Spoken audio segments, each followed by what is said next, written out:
এক মাদ্রাসায় এরকম খাদেম ছিল, তো খাদেমের সাথে বাচ্চারা খুব দুষ্টামি করত, ডাকতো গরু, পড়ার সময় গরু ডাকতো।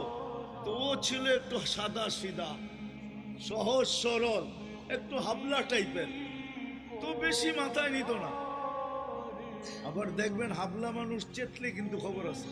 একদিন বৃষ্টি হইতেছিল প্রচন্ড, এর দায়িত্ব ছিল ছেলেদেরকে খানা পরিবেশন করা। তো খানার সময় গেছে, খানা নিয়ে আসে না, তো ছেলেরা চিৎকার দিতেছে গরু কই গেল। একটু পরে দেখতেছে খানা নিয়ে আসতেছে, তো সবাই চিৎকার দিয়ে বলতেছে ওই গরু এত দেরি করলি কেন। বাস সরল সহজ তো লেগে গেছে মাথায়। মোতামিম সাহেবের কাছে যা বলতেছে চাকরি করব না। কেন? বাড়ি মাদ্রাসায় যেটি পালেন এটি সব দেয়া দাও, সবসময় গরু বলে শোয়া গেছি, আজকেও গরু বলতেছি। মোহতামিম সাহেব বুঝছে যে সরল সহজ মানুষ চেতলে তো এরমই চেতে গেছে গা সিধা বাড়িতে। রাত্র ৩টার সময় আসতেছে, আয়সা মোহতামিম সাহেবের দরজায় খটখটাইতেছে, জিজ্ঞাসা করছে কে? হুজুর আসছি। কি জন্য? চাকরি করবো।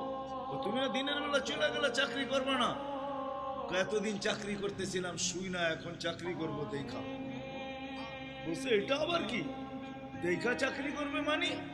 আমি স্বপ্নে দেখতেছিলাম কিয়ামত হয়ে গেছে, আমি পুলসেরাতের পাশে যা দাঁড়ায় আছি, পুলসেরাত চুলের মতো চিকন, তলোয়ারের মতো ধার, ভয় পাইতেছিলাম এটার উপরে পা রাখবো তো রাখবো কি করে।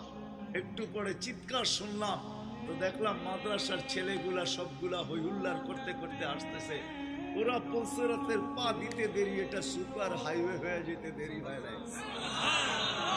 সবগুলা উঠা পার হইতেছে, একটা পিছন থেকে আমাকে দেখা ফেলছে আর চিৎকার দিয়া বলছে ওই তোরা যাস কই? আমগো গরুটা তো দাঁড়ায় আছে, ওরে নিয়ে যাবি না? বলে সবগুলা পিছে ফিরে আসছে আর আমাকে উঠায়া কেউ হাতে কেউ পায়ে ধরা সব কাঁধে করে নিয়ে পার করা দিছে। ঘুমের থেকে জায়গা গেছি, এই জন্য চোখে দেখা আমি এখন চাকরি করি।